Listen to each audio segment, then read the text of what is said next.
98, Applied Psychology. We are now on week 3 and we are on development over the lifespan. Now I hope it does warm up in here, otherwise we'll be running around in circles with scarves trying to warm up. I think there's like ice. This is actually a brilliant lecture, even if I do so myself. It is full of fascinating little snippets and research, so I hope you enjoy it as much as I love giving it. We're going to talk about how we grow into the person that you are today, and how you're going to develop into the most amazing nurses and have the most amazing life as you turn into adult. We're going to talk about how we develop our thinking. We're going to talk about how we develop our language.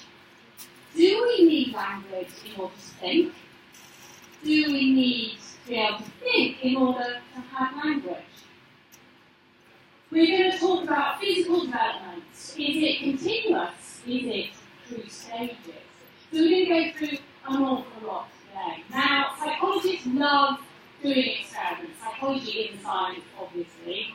And we've been a bit controversial over the years, doing some wonderful experiments on infants and on animals. And we're going to go through some today. It's really fascinating stuff.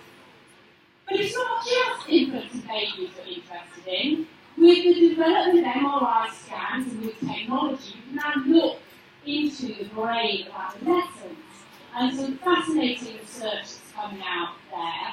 And we're also going to very quickly touch on the fantastic research being done at the moment on Alzheimer's and mice with Alzheimer's and the link with diabetic research. So there is some really interesting stuff we're going to cover today. But developmental psychology is how we grow into the person that we are. So we're going to go through 7 stages. We're going to talk about childhood development in 7 different blocks. Now I'm presuming that you are nurses, so therefore you should know a little bit about prenatal development and how babies are made, otherwise you wouldn't be here. So instead of talking about that for 15 minutes, I've cut it down into a 6-minute video. So I'm not going to go over that because I presume, with some luck, you should know a little bit about anatomy and physiology.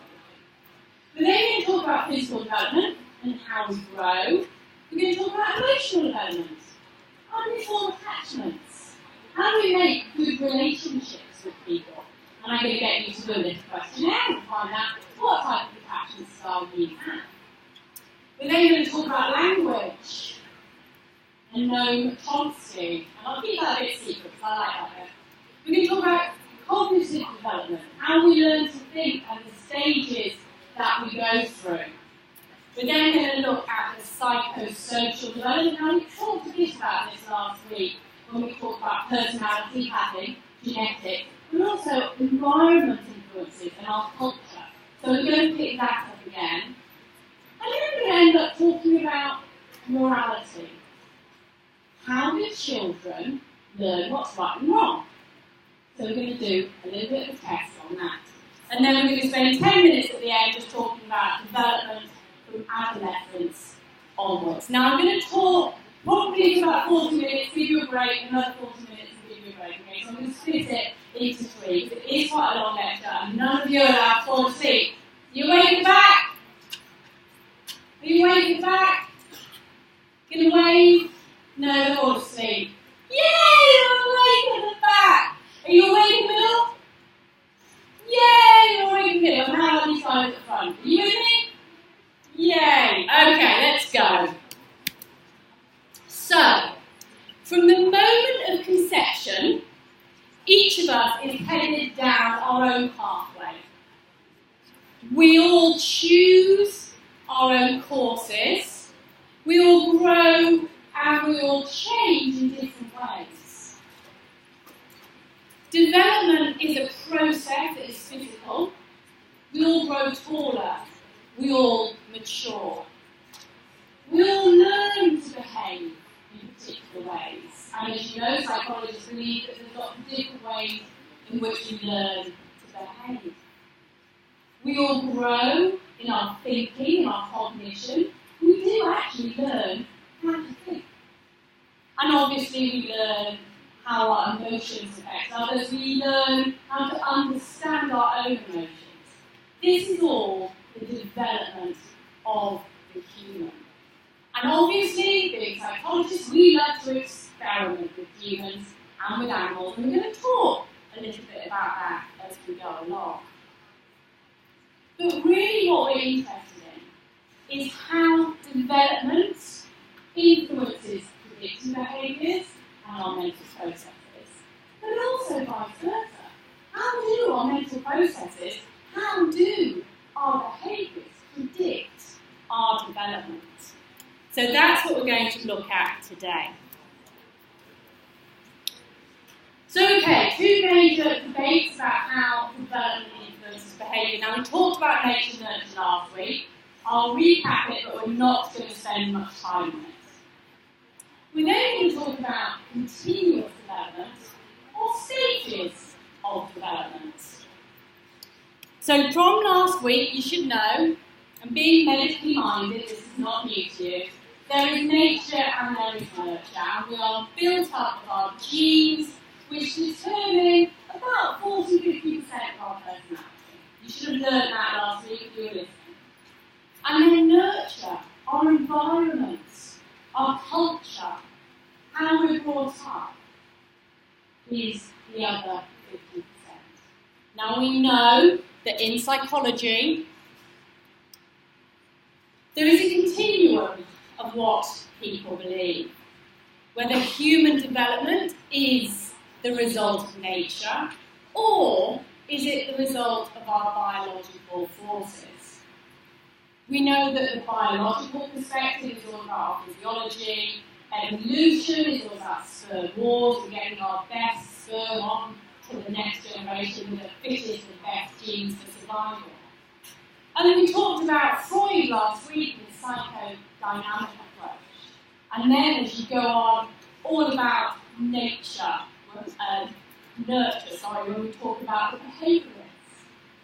And our behaviour is all about the environment and our rewards and our punishments. And today we're going to spend a little bit of time talking about that socio-culture. How we are affected by our society and our culture. But we know that the conclusion from contemporary theories is that we should think about more how there's an interplay between nature and nurture, and how this interplay really does cause the wonderful thing of human development, how we grow to be the person we are.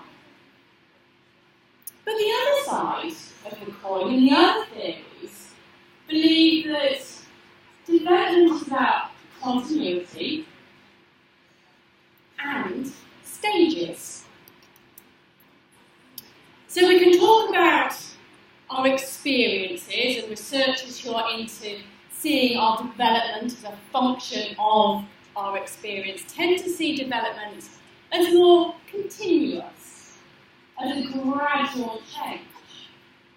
Whereas researchers who are more biological see our development as stages.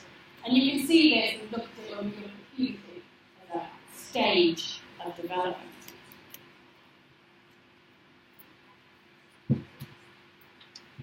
So continuity, new lessons, new skills are learned. And they're based on top of old skills that we learn. We grow as we get older, and this is just steady, and it's uniform. And we can look at parents when they look at their children to see this, can't we? They grow in front of their eyes, and you can't really see the changes with your nephews or your nieces if you see them all the time. But you see them, and you're quite close to them, so you don't notice how much they're changing. Their bodies are making new cells all the time that you can't see. Their minds are learning new skills in ways that just progress from one skill to another skill. So we can think of development as more of a continuum. And there are an awful lot of psychologists, Sigmund Freud, Erik Erikson, John Piaget, Kohlberg, who we will all talk about today, who believe in a stage theory of development, in which people exhibit behaviours and patterns for particular periods of their life. And we can see that there are three main points to this. Children progress through stages in order. They have to go through infancy to get to adolescence, to get to puberty, to get to their old age. And this is related to age. As you grow, you go through different stages. And we learn things at different stages. And you can talk to some parents and they can say, oh, well, my child was crawling last week and now they can walk. They've gone to another stage of their life. And then, oh, they've gone through puberty, another stage of their life.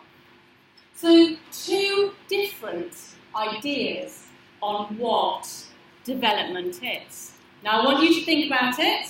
What do you think? Are you more development is continuous, or do you err on the side of development happens in stages? And of course, you would be right. Okay. So both camps, both the continuous development and the stage development, are correct in their own way. Now, this isn't in your notes because I didn't want you to cheat, so you can write this down. While it's true that development is obviously continuous, it's a process that never stops from infancy all the way through to when you're an old adult. The difference between the two camps is how you view development. The difference between the two camps is how you're viewing development. If you are more distant, you can see the stages. If you take a step back, you can see the stages of development. Whereas if you're a psychologist who's really quite close in looking at development, you view it more as a continuous stream of development. So although both are right, it is a mixture of the two, depending on how you look at development. And we'll come back to this in a minute.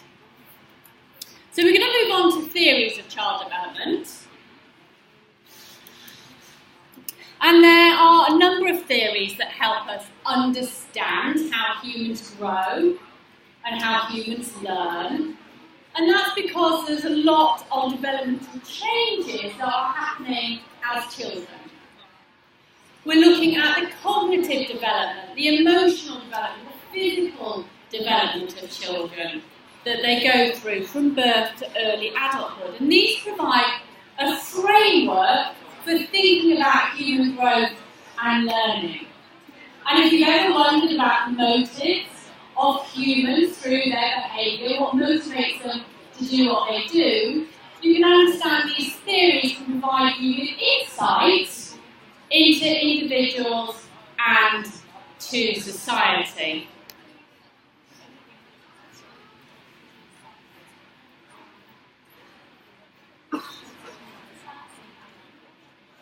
Okay, you going to quiet down and listen? Because I'm not going to talk over you. Right. There are 7 different theories to child development.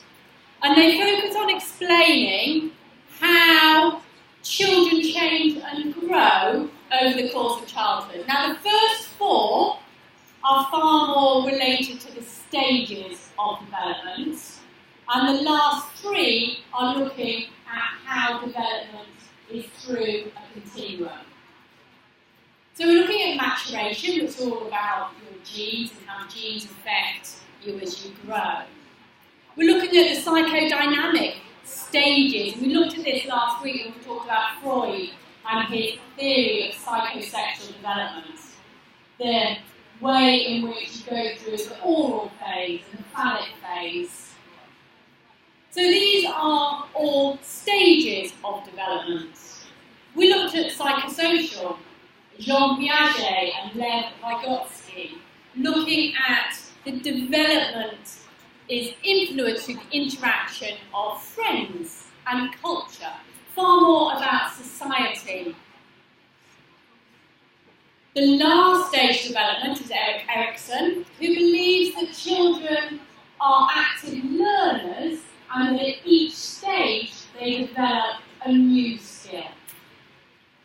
But obviously we're going to look at the continuous side of development, looking at the behaviourists who believe that our environment is important and it's all about reward and punishment, and that learning is gradual and learning is continuous. We can look at the ecology and the information processing, and we'll come back to neurocontrology when we talk about language development.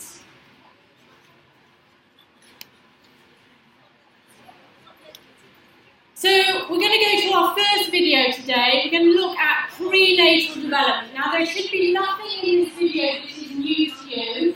If there is, go back and look at the chapter and go read about it or listen to the video again. But for now, I firmly believe that none of this should be new to you.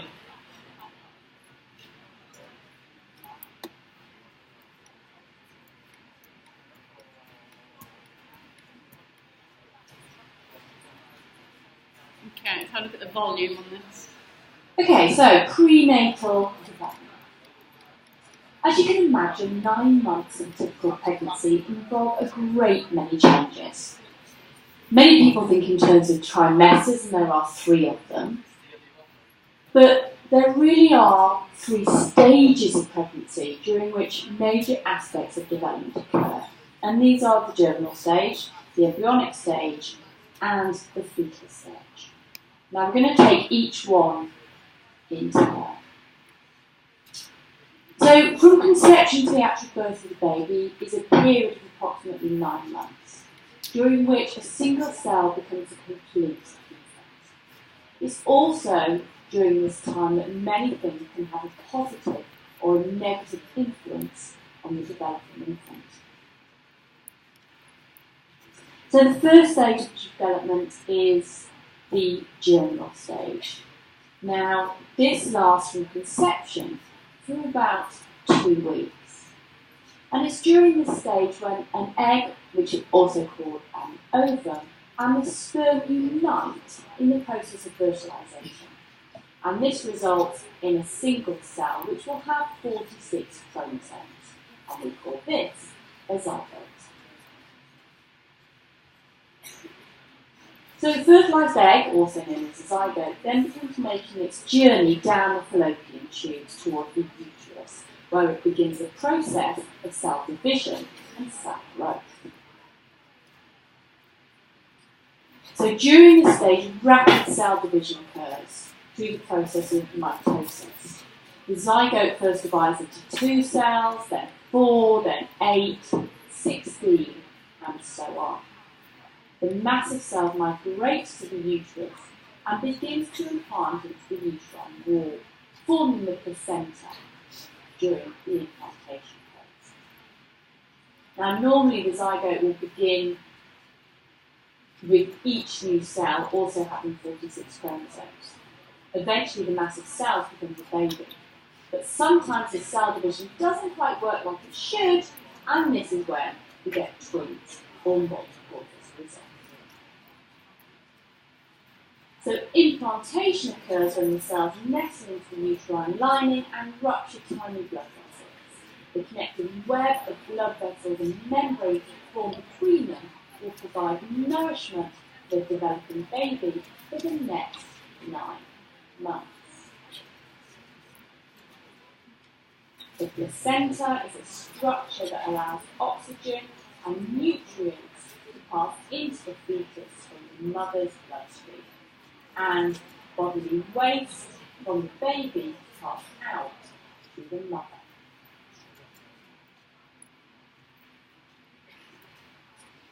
So the second week after conception marks the beginning of the embryonic stage.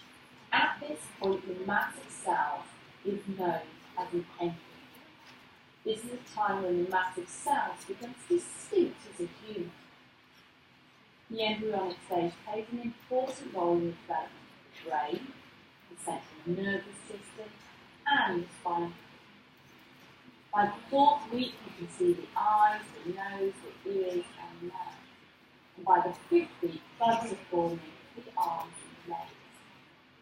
By the 8th week, the development has almost been reached, apart from that, the sex. The little embryo even has knees and elbows. But this period is a time of great vulnerability. If anything interferes with the development during this period, the effects can be devastating. And this slide just shows the development from weeks 3 all the way through to the end.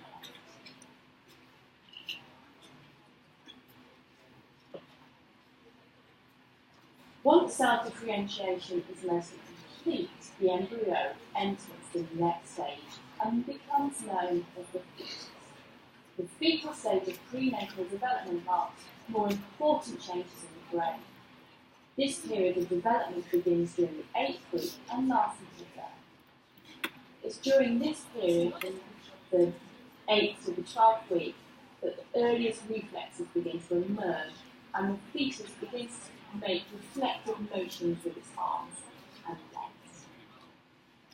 This stage of prenatal development lasts the longest and is marked by amazing changes in growth.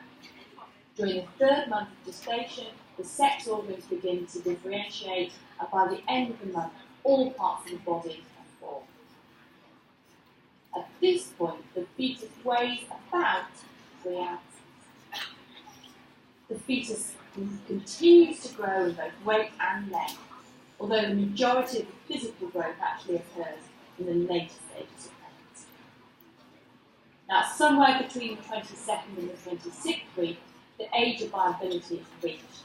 That's when the baby should be able to survive if born prematurely. At 22 or 23 weeks, chances for survival are actually quite slim. But by the 26th to the 28th week, chances improve to the survival rate of about 85%. But what's actually going on inside the brain during these important prenatal periods? Well, research has shown that the production of neurons begins around day 42 after conception and is mostly complete sometime around the middle of pregnancy. As neurons form, they migrate to different areas of the brain. Once the neurons have reached the correct location, they begin to form connections with other neural cells, establishing kind of a rudimentary neural network. The brain and the central nervous system also become more responsive during the 2nd trimester. And around 28 weeks, the brain starts to mature faster with activity that greatly resembles that of the sleeping newborn. Okay, so childhood, the physical development we go through. Infancy and early childhood are a time of real rapid growth and development of our body, of our motor skills, of our cognitive abilities, and of our sensory system.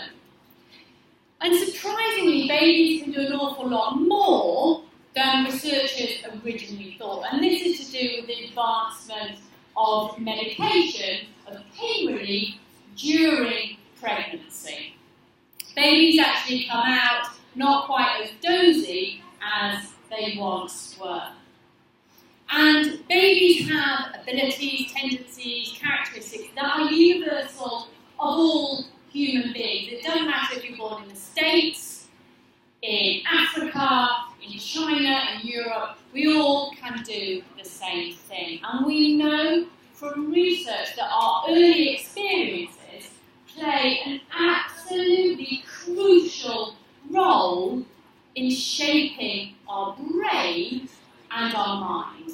And we can look at an awful lot of research that's been done on neglected newborn infants, on abused newborn infants, and the way in which they don't develop as well as those who have secure attachments. Now, any of you who've actually watched a bit in the neonatal ward will know about kangaroo care and the real importance of skin-on-skin contact when that baby's born. That skin-on-skin contact really has reduced the mortality rate of babies. You'll also know that babies come into the world ready to interact with us. And you guys test their reflexes as soon as they're born to make sure that their nervous system is working properly. And we're going to look at these reflexes now. Now again, hopefully none of this is new to you. Babies come into the world being able to interact with us. They can suck on a nipple, they can grip a finger, they can curl their toes. They have that startle response. Okay, I'm going to watch a lovely video now of the newborn babies' reflexes.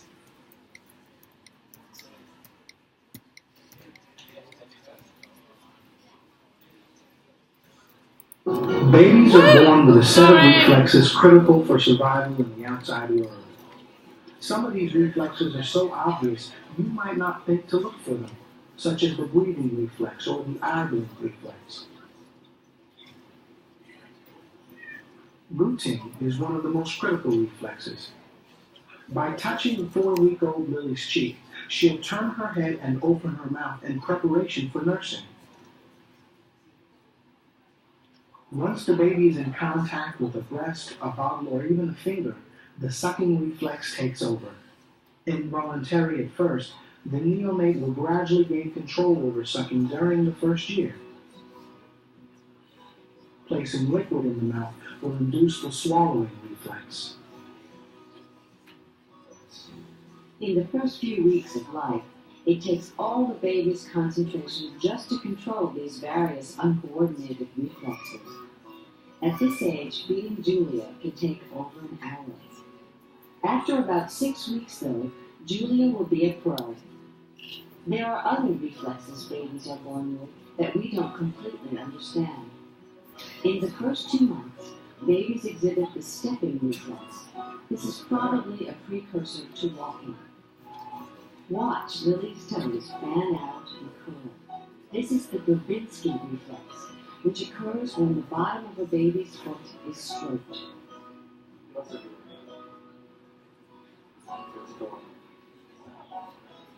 When pressure is placed on the baby's hand, you can see the grasping reflex at work. Lily's grasp is strong enough to support almost her entire body weight, for a few seconds at least. When startled or dropped, a baby may respond with the Mora reflex. The arms fling outward and inward, as if the baby were groping for support.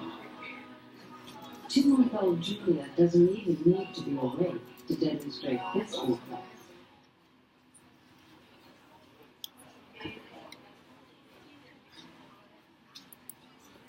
Okay, so hopefully you've actually seen those reflexes in real life because they are quite amazing. So when they do,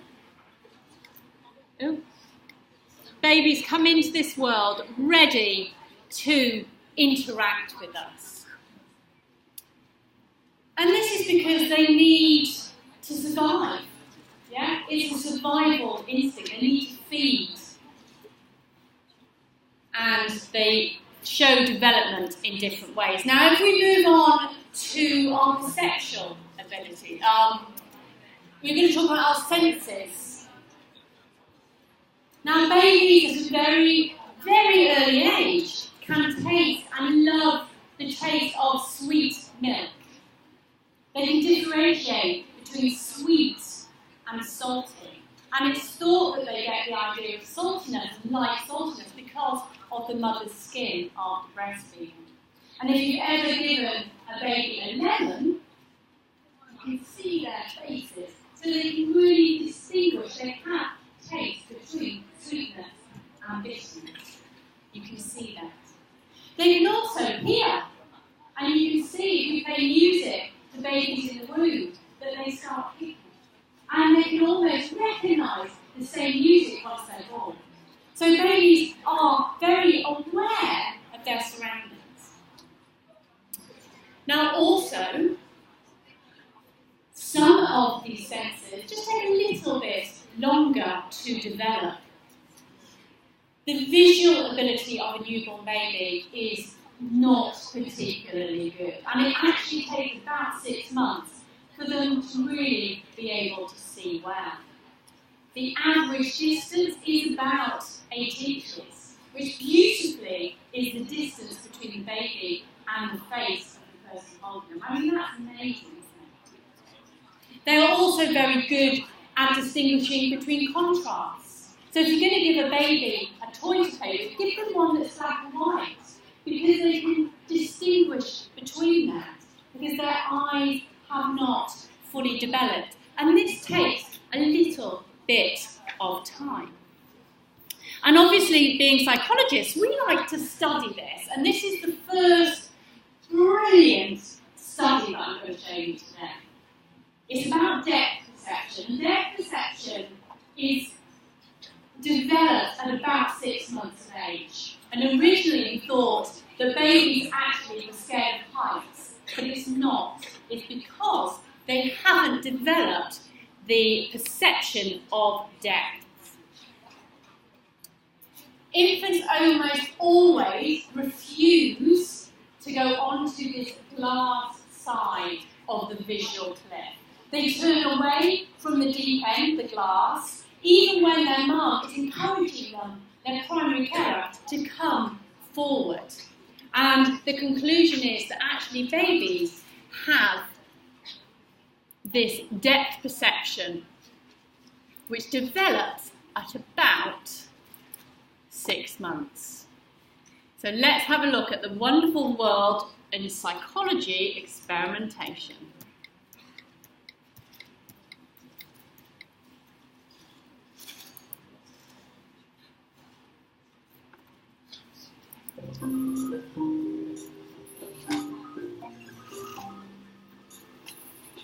Everyone has had some kind of an experience feeling something kind of like fear of heights, and it makes common sense that we shouldn't jump over the edge of a drop-off because it's dangerous, and if it's dangerous, then we should probably be afraid of it. Probably. Exactly how and when this hypothetical fear develops makes for pretty gleeful research inside Dr. Karen Adolph's lab. We're discovering some surprising things that are playing in the face of, how people have studied locomotion for the last 100 years. Including what babies do and feel when they're on a ledge. The story about fear of heights is that there was a very, very famous classical study in developmental psychology by Gibson and Locke in 1960 that showed that human infants and infants of a number of different species will avoid crossing over an apparent drop-off from what they call a visual. You've got to love psychologists, haven't you? Is it good? And we observe in the same way other animals. It's a glass table, and on one side there's a checkerboard pattern surface right under the glass. The other side of the table, the pattern surface is way down on the floor. So visually, it looks like a big 3-foot drop-off. So when human babies first begin crawling, most of them will crawl over the apparent drop-off, but after several weeks of crawling experience, then they'll begin to refuse to crawl over the drop-off. And the conventional interpretation of this was that infants are avoiding the drop-off because they're afraid of it. Backing away. She's not interested. She wants no part of that stuff. So she picks him up and puts him back. Look at crawling innately teaches us to fear heights. Babies avoid going over the drop-off because they're afraid of heights. How do we know they're afraid of heights? Because they avoid crawling over the drop-off. So as you may have noticed, the argument is circular. As it happened, the visual clip was a better test of an infant's depth perception, not their fear of heights. And if you look closely, you may have actually noticed that the babies don't look particularly scared. It is a perfectly safe surface of support. So after one trial, human infants cleverly figure this out, and then they will crawl over the drop-off. So how do you really test if a baby's scared of heights? You can test babies at the edge of a real cliff where there's no safety glass. It's just an actual drop-off. The drop-off can be adjustable, so it could be little or really, really big. And why stop there? Inside Dr. Adolph's infant action lab, babies are tested on a variety of apparatuses. They test babies at the edge of the slope, so it can be steeper, crossing bridges that are wide or narrow over a surface of support, and so on. If there's no safety glass, you can test the same baby dozens and dozens of trials in the same session. And that means that you can determine for each individual infant when they think that that surface is safe and when they think it's risky within a couple of degrees of accuracy, like 2 degrees of accuracy for a slope. Dr. Young spent 25 years running tests like these, and the resulting data sets are both convincing and adorable. Infants spend most of each trial right at the edge of the precipice. They're reaching their arm down over the drop-off. They are putting their little feet or their little hands on the bridge and taking little tiny steps at the edge. And all the while they're doing it with either neutral or positive facial expressions. What's more surprising is how their approach changes as they learn different forms of locomotion. So what happens is that when babies first begin crawling, they'll crawl right over the edge. Then over weeks of crawling, their responses get more and more accurate until finally they're at adult-like levels, so that they can tell precisely whether a slope is safe for crawling or whether a drop-off is safe for crawling. But then the next week, when these babies stand up and face these same drop-offs, same slopes, same apparatus, now it's a new walker. They walk right over the edge. So in fact, there seems to be 4 learning curves in development as babies learn to sit, learn to crawl, as they learn to cruise, and then finally as they learn to walk. So if they were afraid of heights, you should just be afraid of heights. In the rain, and on a train, and in a tree, you shouldn't see 4 separate learning curves. So if babies aren't learning to be afraid of heights, what are they learning? I think that what babies are learning over weeks of sitting, crawling, cruising, walking, is they're learning to perceive the relations between their bodies and the environment. They're discovering what's possible and what's just a little too far. And you can learn that without feeling any sort of fear at all. In fact, Eleanor Gibson, the person who first invented the visual cliff, wrote later in her life, as a goat is peering over the edge of a steep crack, it knows not to walk off the edge. And she said, I don't think it's feeling any emotions at all. It just knows not to go. And that's what we're seeing in babies. Who probably know not to go. Probably. Just like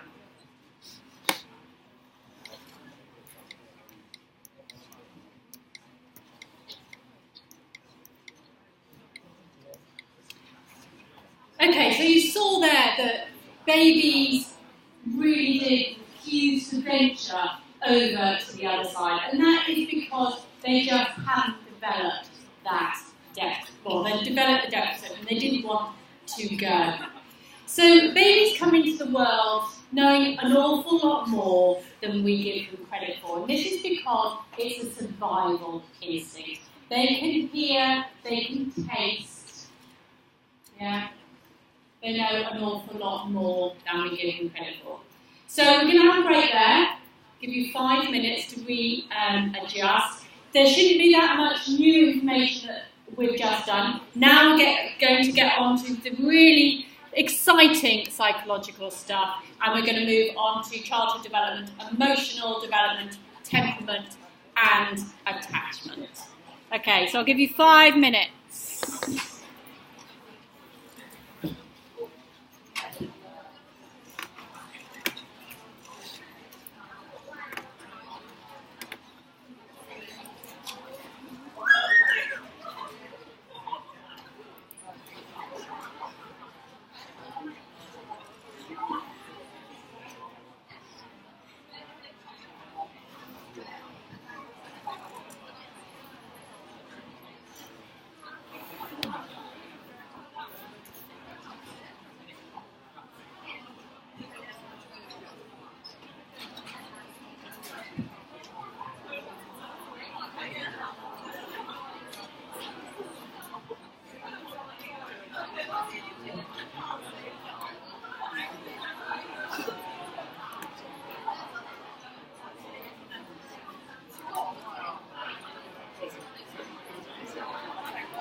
move on.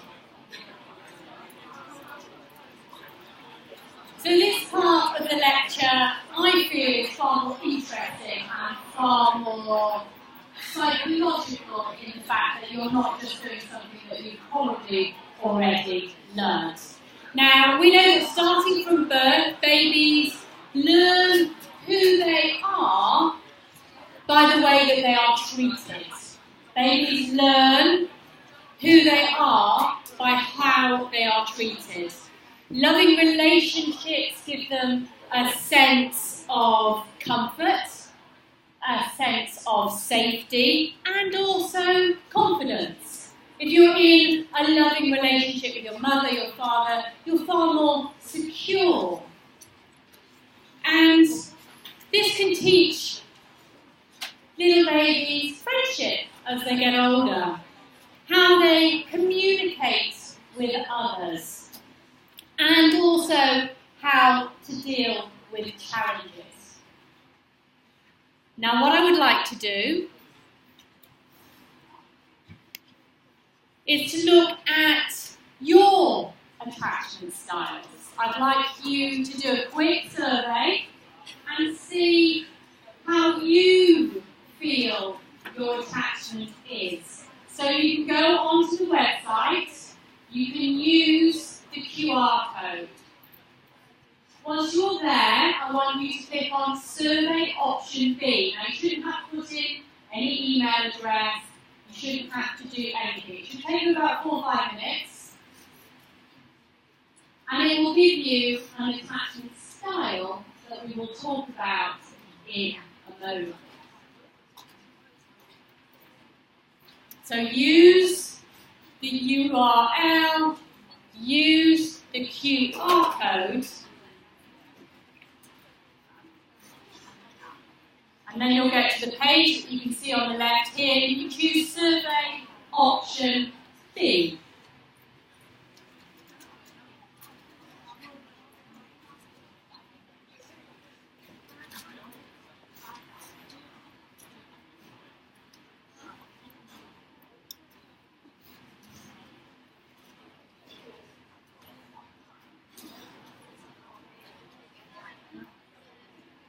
Anybody having any problems getting onto the website?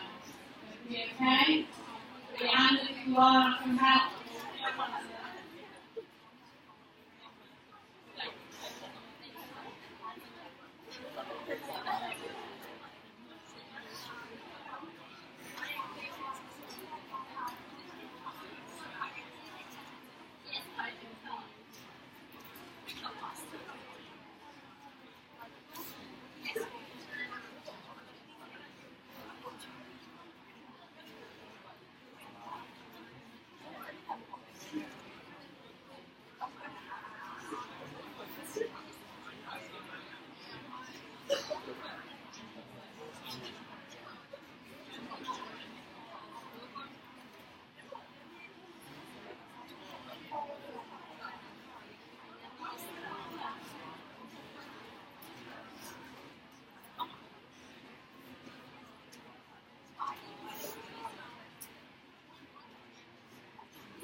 Okay, just wait for a few people to finish off.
Okay, finish off then.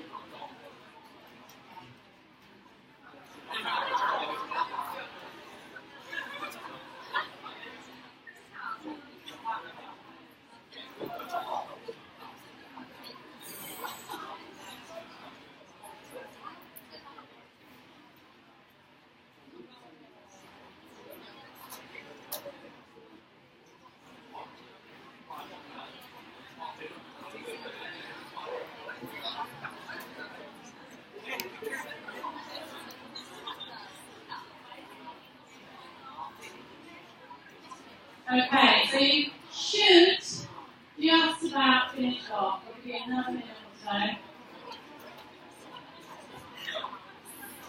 And you should get an attachment style when you've finished answering the question.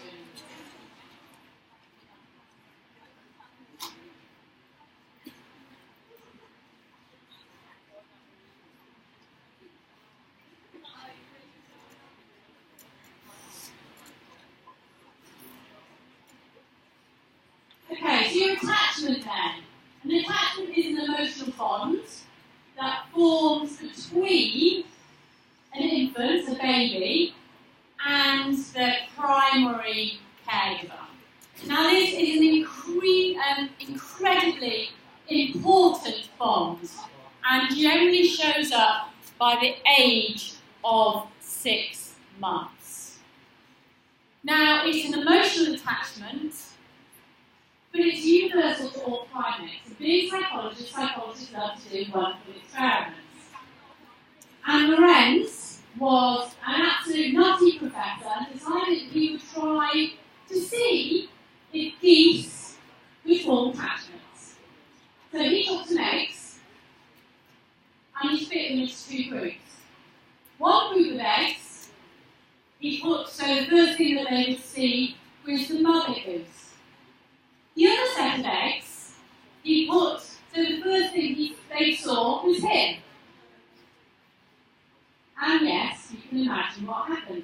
The little geese cracked open the little egg, and the ones that saw the mother first followed the mother round. And the ones that saw Lorenz first followed him round. And he went, this is a bit odd. So I'll mix up all the little goose wings and see what happens. And lo and behold, the ones who formed an attachment to the mother goose followed the mother around. And the ones who formed an attachment to him followed him around. So for all primates, for all animals, really, an emotional attachment is a form of survival. We need that attachment for survival. We need somebody to look after us. Usually it's mothers, but nowadays it can be just a primary carer.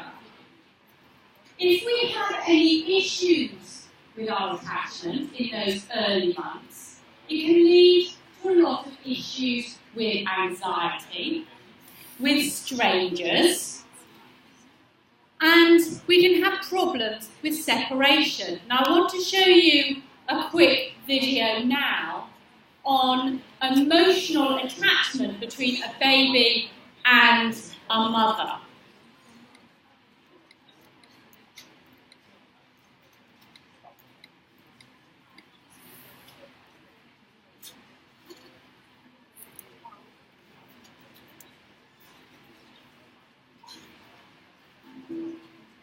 So we set up a situation where we were looking at face-to-face interactions between mothers and infants. So we film those, and we recode the baby's facial expressions and the mother's facial expressions.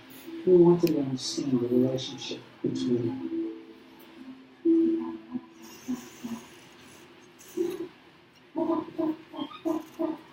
After playing, a period of playing and engagement with the infant, we then signaled the mother to hold a still face, to not use her hands, to not talk, and just look straight ahead. And the effects on the infant were really quite dramatic. Right away, almost every infant picks up that the mother is no longer responding.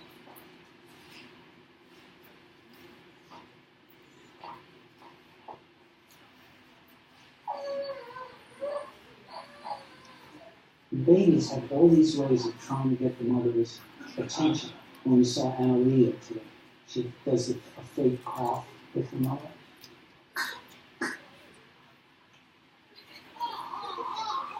Then they start self-comforting by sucking on their hand. They may lose postural control, and they become increasingly withdrawn. If we can see these kinds of effects in teens, one can begin to think about the child who comes from a neglectful home. If that experience is not changed, if the child's experience of chronic stress does not improve, then that brain can have long-term behavioral consequences. Okay, play with her again.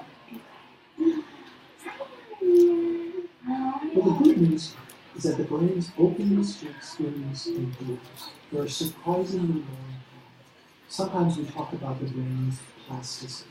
And the term plasticity draws our attention to the continued malleability of the brain.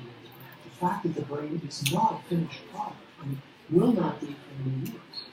It means, therefore, that the brain continues to adapt to new experience. So we learned in the last 2 years. And the Core Team's project is using that science and applying it in effective ways in devising interventions for some of the most at-risk children in our society. So you can see there the baby's face in just a few minutes and how that baby was feeling when the mother was neglecting that child.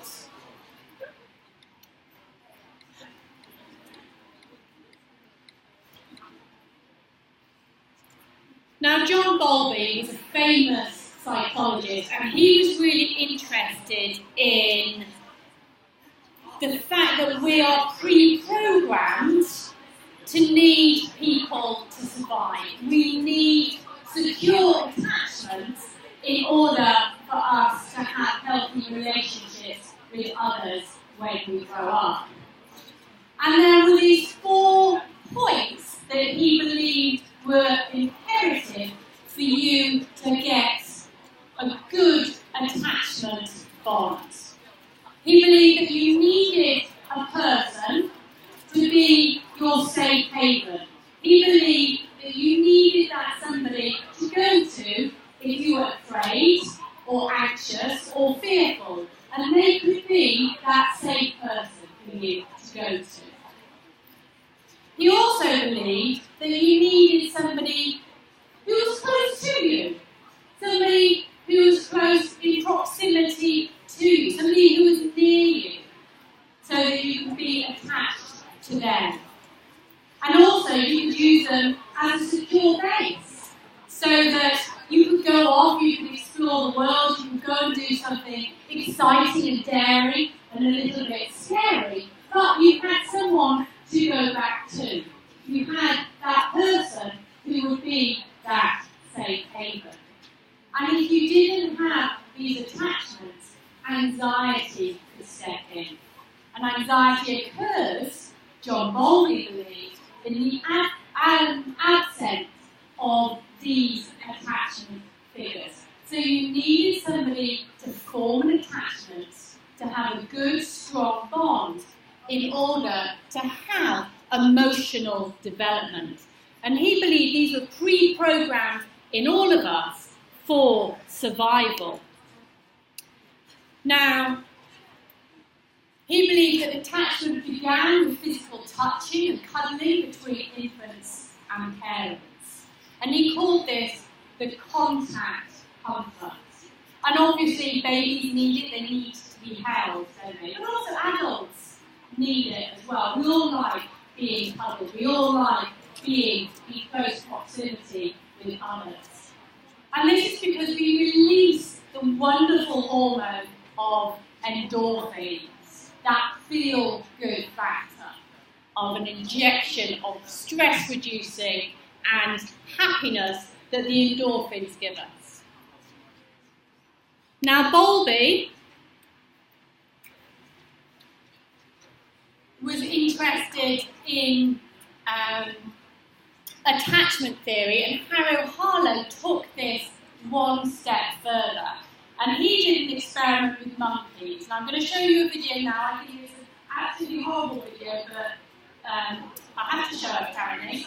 Looking at comfort and attachment of monkeys, where one was a wire mother, and that's where the food came from, the milk for this baby monkey. The other one was a cloth mother, and they were looking at this contact comfort in newborns, baby monkeys.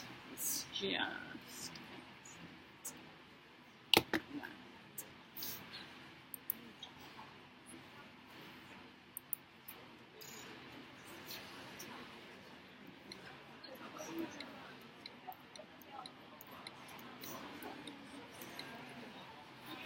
Okay, it's quite a quick little video.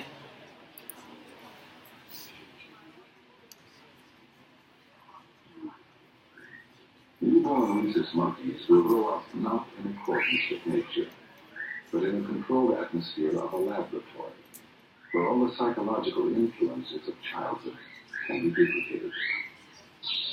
In a classic continuing study, infant monkeys are removed from the mother at birth and raised in semi-isolation. Other individuals can be seen and heard, but there is no physical contact, no interaction. Mother is a bit of plastic and shaggy cloth, a doll with no life of its own, but capable of nourishing the life of an infant.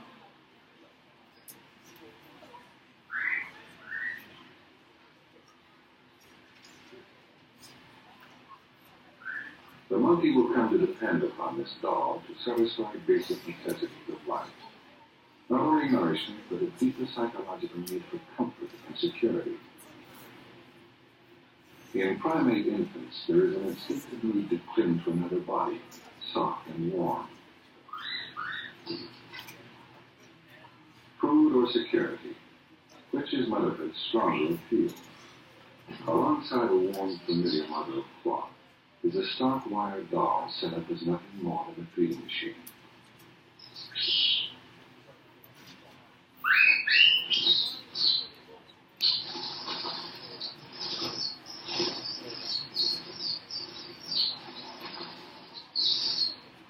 The young monkey is placed deliberately on a cloth mother which has no milk to nourish him, but fulfills some fundamental needs. This experiment revolves around one simple question. Will the infant monkey switch his affection to a wire mother which offers food and life itself?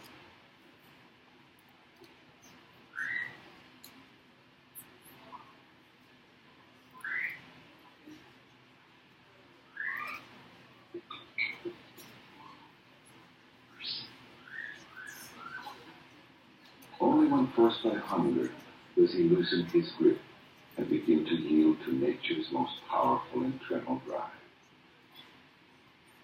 From the wire mother he derives one thing, nourishment. No warmth, no comfort, no feeling of security.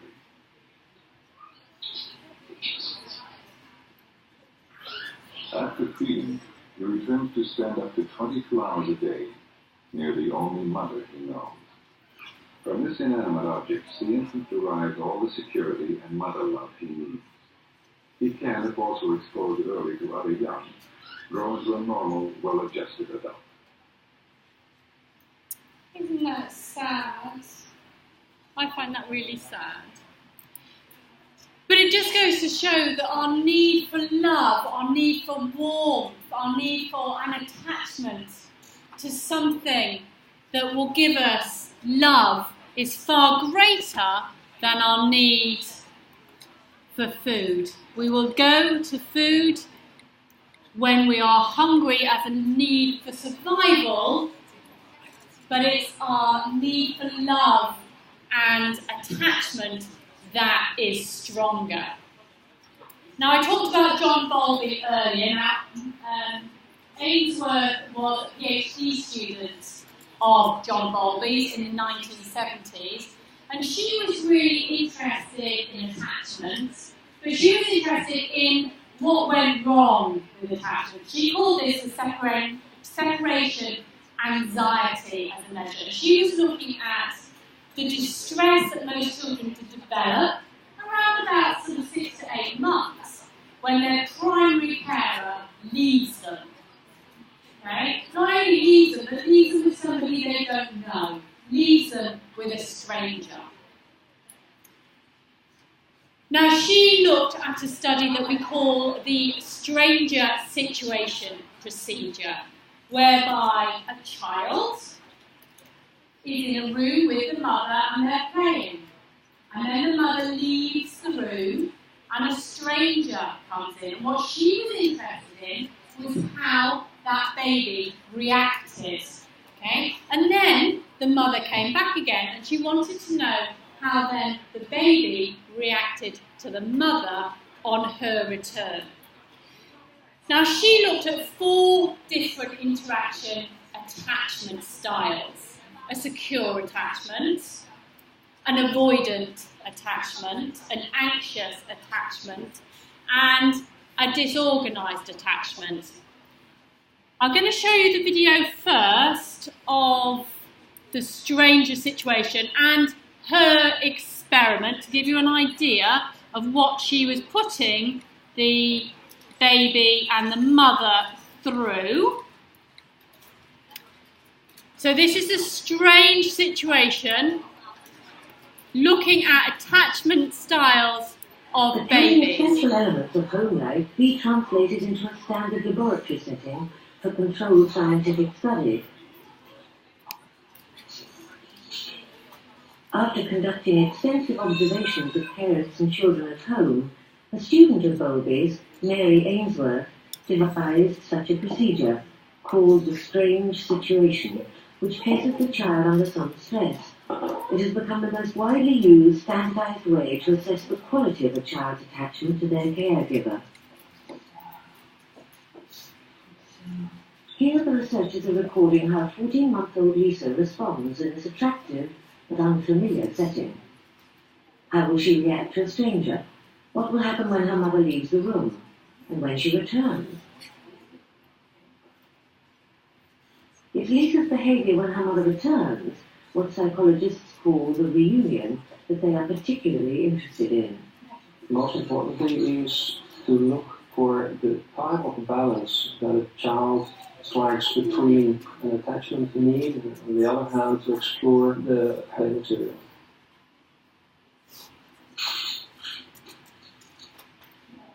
Once Lisa has settled down to play, a stranger enters the room and sits in a chair reading a magazine.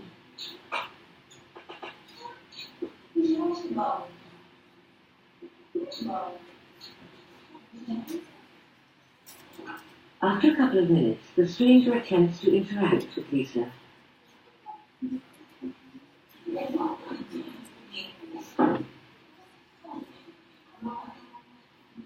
Soon after, Lisbeth gets a cue to leave the room.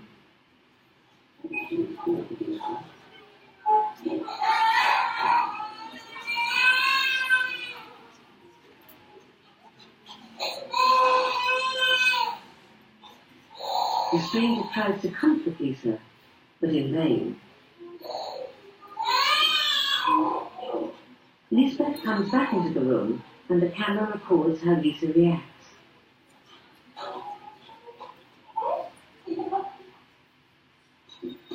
Now the first part of the procedure is over, and Lisbeth settles Lisa down again.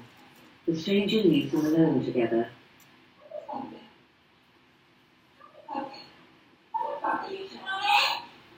And soon after, Lisbeth goes too. Lisa is on her own. Her distress is plain to see. Once again, the efforts of the stranger to console Lisa are to no avail.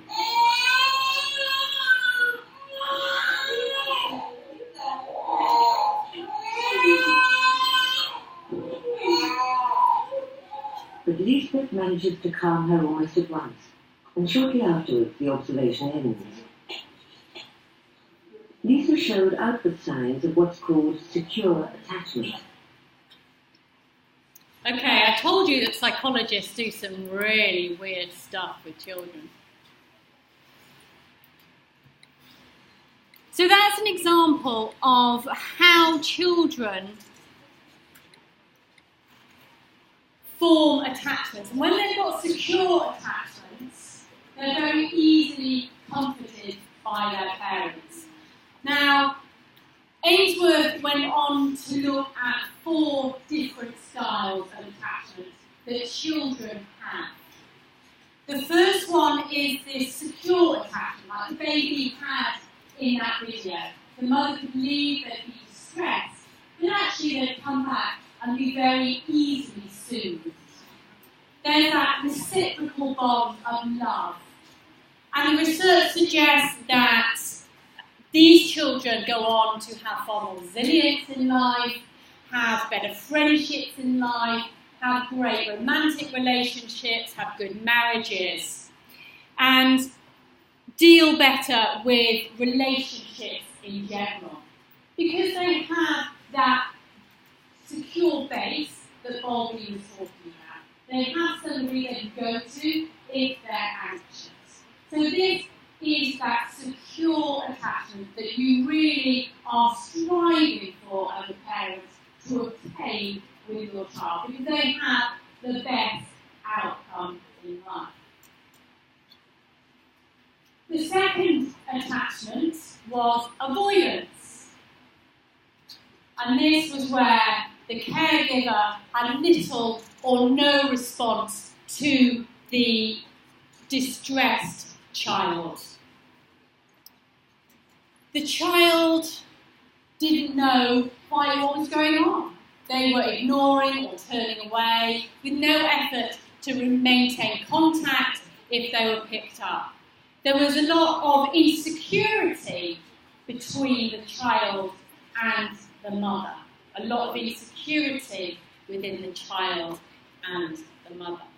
And they would grow up to be a bit more rebellious, and these children had far lower self-esteem than children who had secure attachments with their mothers or primary caregivers.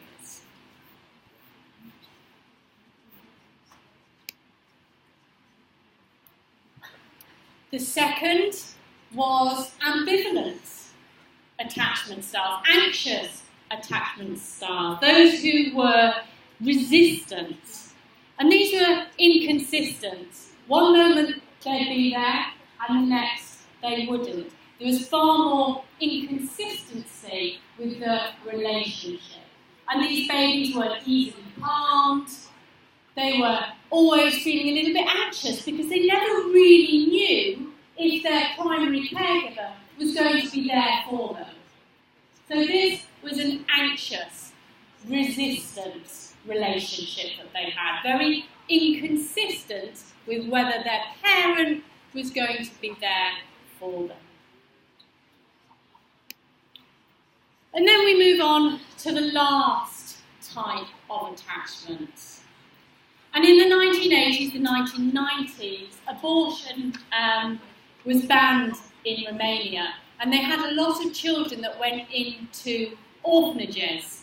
And as you can imagine, these places weren't very nice to be brought up in. There was no love, there was certainly no reciprocal caring going on. And these children grew up to be physically healthy in one respect, but they had great emotional insecurities. They had massive problems with relationships, with forming attachments and friendships. And this was because there was no physical interaction with the care staff. There was no emotional interaction with the care staff. And these children grew up to be slightly shorter than the average child. They had problems sleeping, and they had problems with depression. And Mary Ainsworth called this the disorganised attachment. And if any of you know about the stereotypies, the self-stimulatory behaviour that you see in autistic children, you can see this in these children. The relationships a lot of rocking, there was a lot of head banging. The caregivers were abusive in some situations or very neglectful in other situations. There was not that reciprocity of love. Now, does anyone want to come up and be a volunteer? I promise you I'm not going to answer any questions, I just need you to stand there to demonstrate the 4 types of attachment. Is anybody brave enough? Yeah.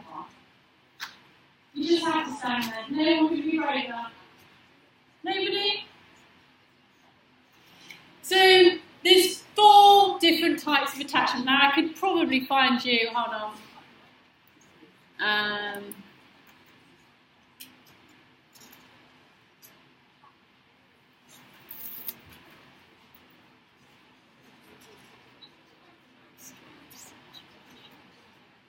There's a video link, 9EU.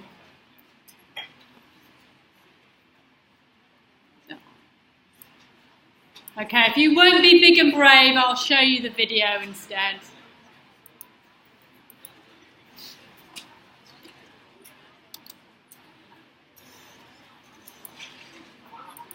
Okay, this is a demonstration of the different types of attachment, forming relationships with others.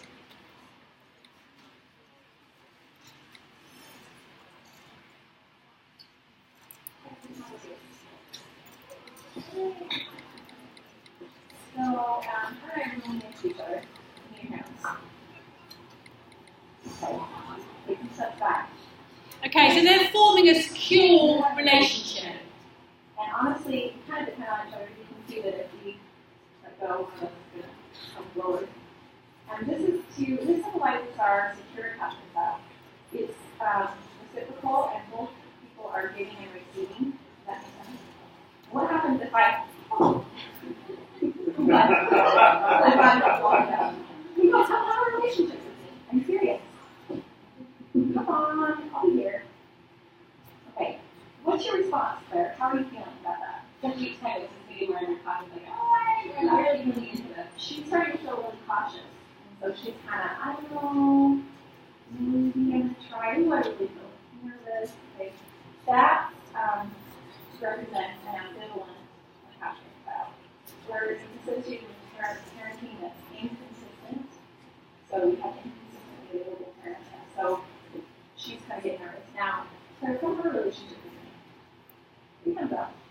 Move forward, step back. Are you really going to do this? Because I don't have to be behind my back. Nothing. Okay, so what are you going to do? Are you going to worry about it? No. Okay, so she might go, yeah, I'm not really going to play that game. You're just not it. This represents our avoidant attachment style. And it's associated with consistently unavailable parenting ability. Okay? And usually consistency is a great thing, but not when it's like consistent neglect. That's not so great. And so, in a relationship, Claire gets to where she knows I'm not going to be there, so she's not even going to try. Okay, here's our last one. I feel so bad doing that. She was like, what's going on? Sorry. Okay, but do you want to have a relationship with me some more? What are you going to do if this is my content? She's even right now, she's nervous. Okay? She knows because I snapped her, right?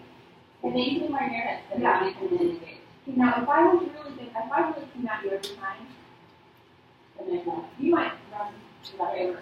Yeah, I'm not here. Okay, go ahead and sit down. Okay. That represents our disorganized attachment style, which is associated with caregiving that's abusive, extremely chaotic, that induces fear in the child. Okay, and child's response is going to be that approach avoidance, where they have these bizarre behaviors because they're so fearful. And you might see in a child. So you would see in a child that rocking, that self-stimulatory behaviour when they are anxious and being abused. So there are 4 different attachment styles. The secure attachment has that wonderful love, that reciprocity. You've got the avoidance attachment style, that insensitive parenting style. And you've got the anxious style, which is very inconsistent. You don't know if your primary caregiver is going to be there or not. And of course, the last one, the disorganised one, where you're in an abusive relationship with your primary caregiver. And obviously these have an amazing impact on how a child develops, how a child grows, and the way in which they form attachment themselves when they are older.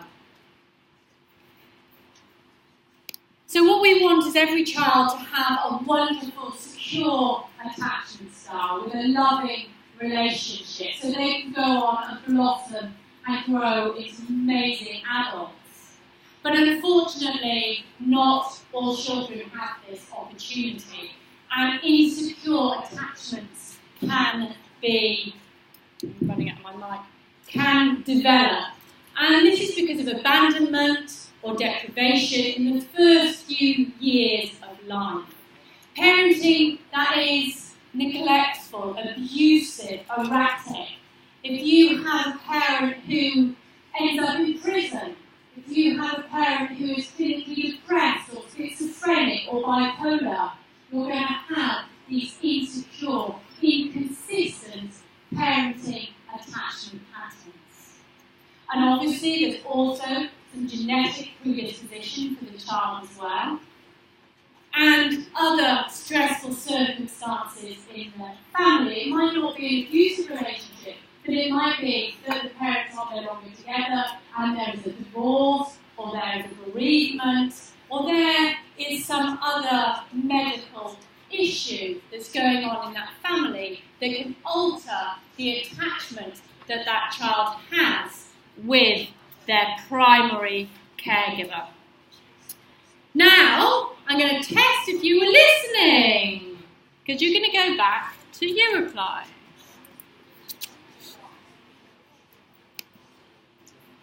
Hold on, question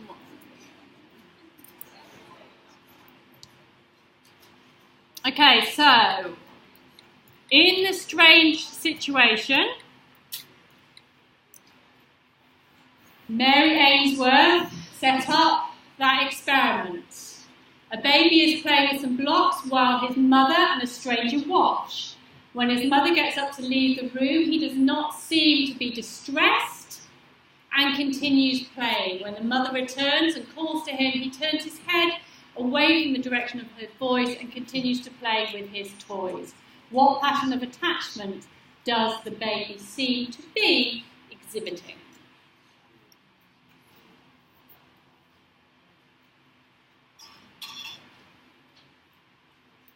Although I'm not sure I like the wording of this question. The baby is quite content.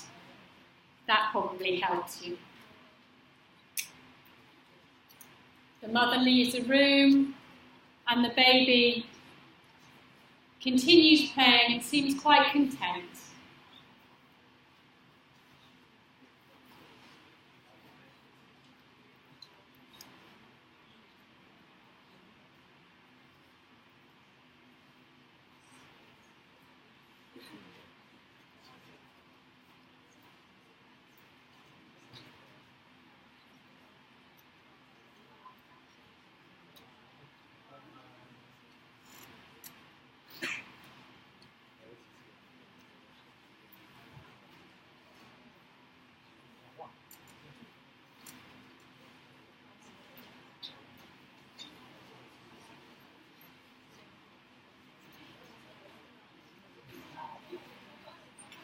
Okay, for the question, I would write it, the mother gets up to leave the room. The baby could be a little bit distressed, but when the mother comes back in again, he is easily soothed. The mother returns and the baby is easily soothed and the baby is quite happy to continue playing.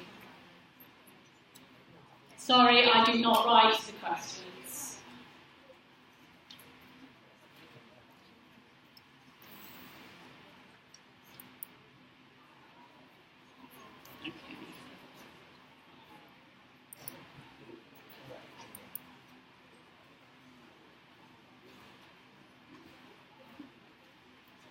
Okay, the actual answer to this question is they are having a secure attachment.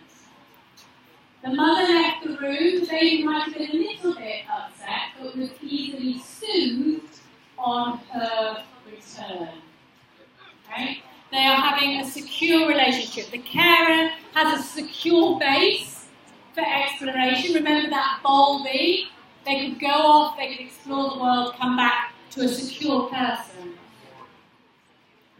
They are comforted quite easily on their return, and they have a clear preference for the caregiver.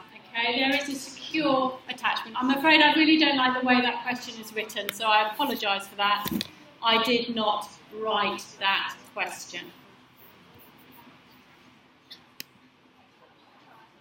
Okay, we're going to quickly go through language development, and then we are going to have a quick break. So you've got 5 more minutes or so.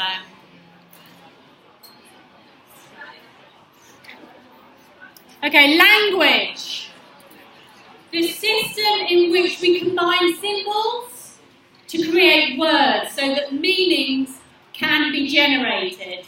It's about communication, but it's also about understanding our own mental ability, our own thinking. It's a very important part of how we think. Like I said earlier, do we need language first before we're able to think, or do we think in language? There's 2 schools of thought out there. But languages all over the world share very important characteristics and developmental stages. So all children go through the same stages regardless of where they were born, regardless of their environment, regardless of their culture. So they all go through this cooing at about 2 months of age, making vowel-like sounds. It doesn't matter what language you're going to go on to learn, all babies make this cooing sound. They also make the babbling sound at about 6 months of age, and it actually does sometimes sound like speech. They go like they're talking, but they're not, they're babbling. They then go on to one-word speech, and they'll say shoe, book, coat, glasses. And then they start bringing this together in telegraphic speech. And I think this is the cutest stage. If any of you have brothers and sisters and nieces and nephews, it's the stage in which they start bringing things together like Bobby go bye-bye, or baby eat, mummy go. They're really sweet at this stage with bringing together words. And then obviously they grow into speaking in whole sentences. But it doesn't matter what language they're going to talk, these are the same around the world. They are also the same for deaf children. It's fascinating. Right, I'm going to just show you 2 videos. One is Sophie babbling.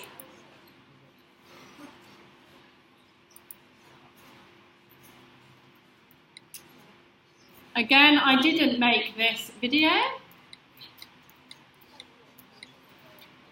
This is Sophie babbling.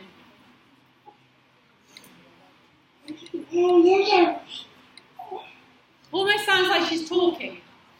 Your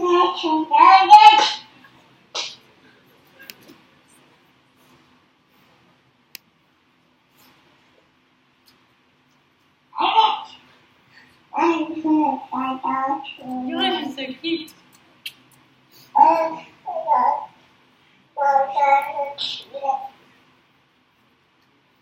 And then we get the telegraphic stage.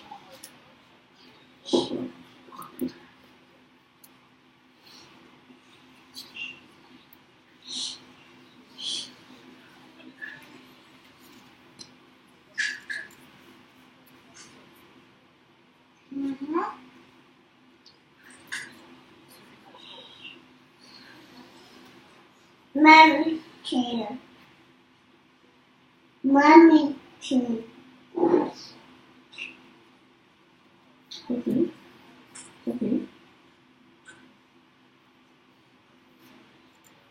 So she's saying mummy too. Mummy, what she means is mummy have a crisp too, mummy too.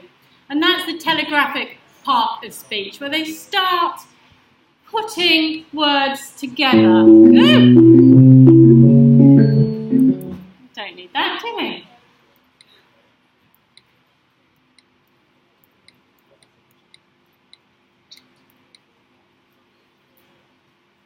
So at one time, psychologists assumed that children acquired language by imitating adults, by paying attention to the world of the adult conversations and their speech. But then along came Noam Chomsky, really weird name, Noam Chomsky, in about the 60s, who went, do you know what? Don't believe that. He believed that language was way too complicated to learn. Way too complicated to learn. And that children at a very young age understood quite complicated grammatical structure to language. So they understood the surface structure of the sentence, but they also understood the meaning, the deep structure of the sentence. So Mary is Peter. They understood that Peter is kissed by Mary. Okay? You need to apply quite heavily complex grammatical structure to understand that sentence. And so he said, I think children are born with a propensity to learn language. He proposed that there's a part of our brain that we are born with that controls our language development. And he called this the language acquisition device.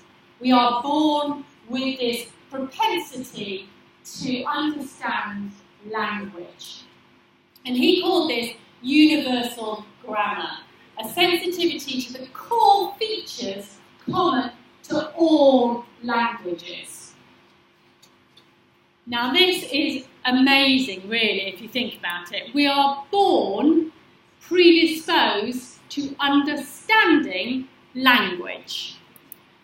We see here the video of what I mean. So Noam Chomsky.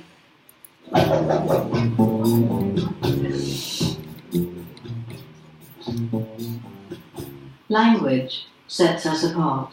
Other animals communicate, but they don't have anything approaching the sophisticated grammar of human languages. How is it that we learn to speak and think in language so easily? Young children become adept in a new language very quickly. Since the dawn of philosophy, thinkers have argued about whether or not we have innate ideas, whether we are born knowing things as Plato believed, or rather as John Locke and other empiricists argued, the mind is a blank slate on which experience writes. An American linguist, Noam Chomsky, gave a twist to this debate in the 1960s by demonstrating that children learning to speak just don't have enough information to form the complex grammatical maneuvers that allow them to generate unlimited new and original sentences, yet they do so with ease. There's a poverty of stimulus. Something else must be going on.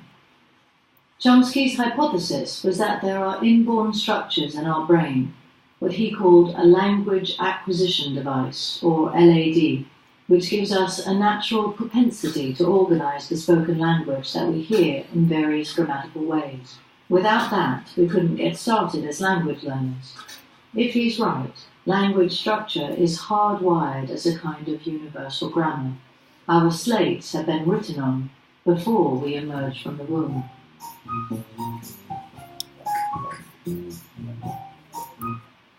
And that's quite a big deal. We are born with this language acquisition device, the propensity to understand language. And there's a lot of research that supports this view. The idea that all through different cultures, different societies, we all start beginning by saying yes and no. We combine words together that our parents don't correct. In fact, sometimes they actually encourage it. So we could say, instead of going, let's go to the store, little babies in that telegraphic stage go store. And my children, when they were growing up, used to wear running boots, and they used to call them ruggies. They didn't learn that from me. That was something they came up with on their own.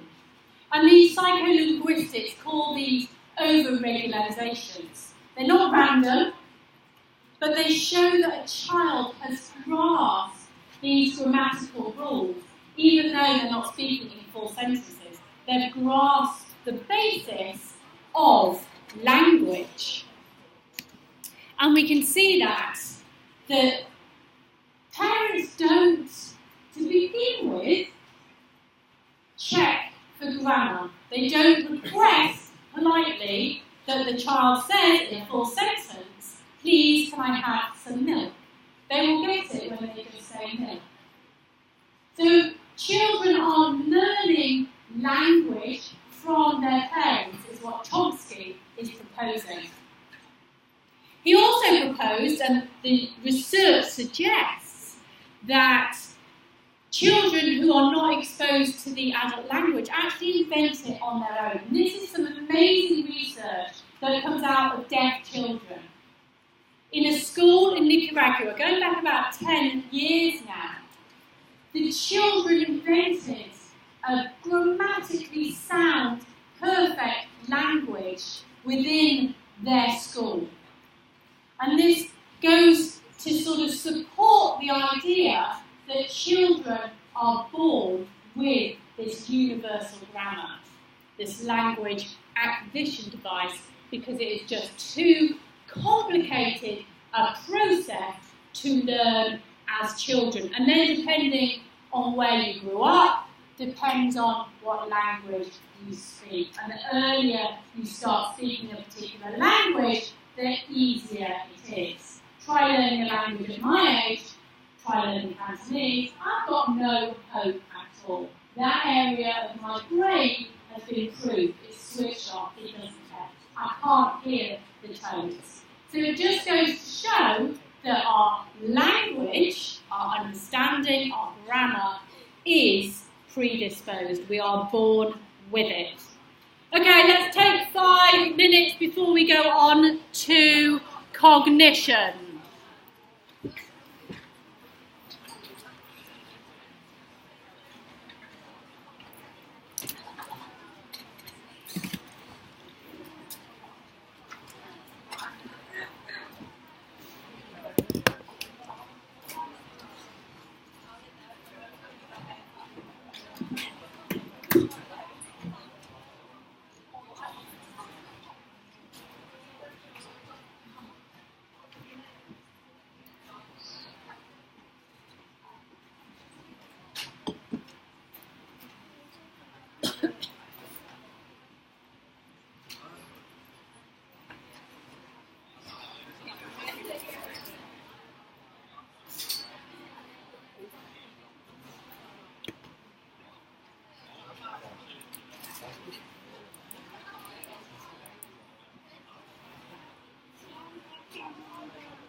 Hello.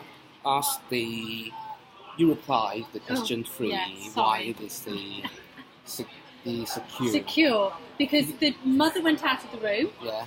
and the child, as I said, Yeah. not what was written, they were comforted upon the return.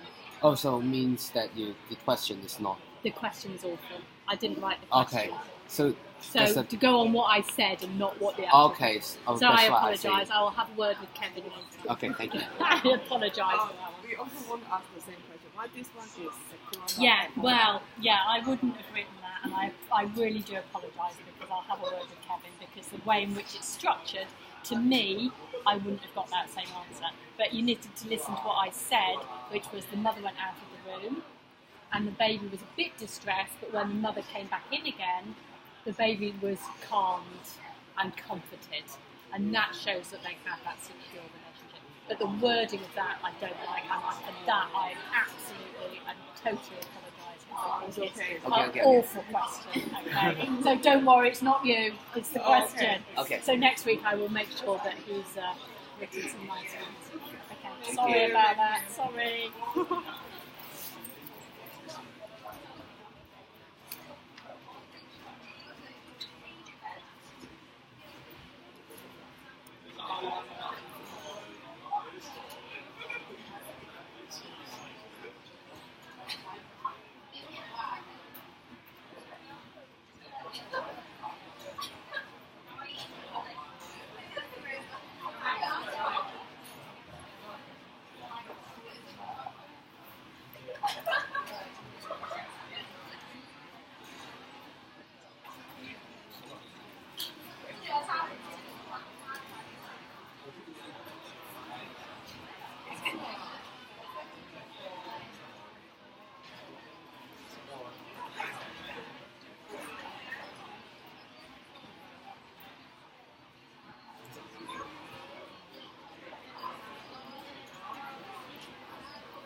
Okay,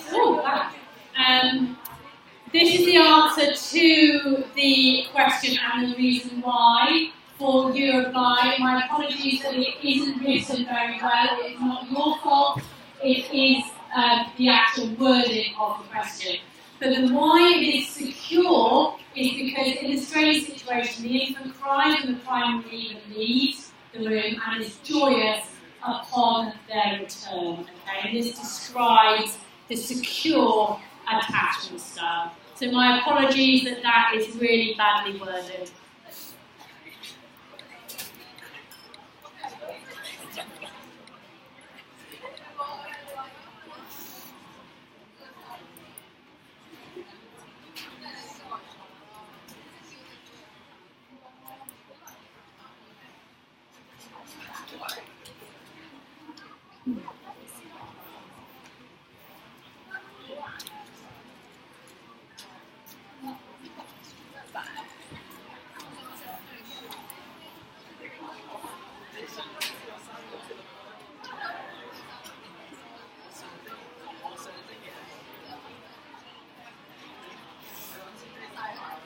Okay, let's get going. The sooner we finish, the sooner you can all go home.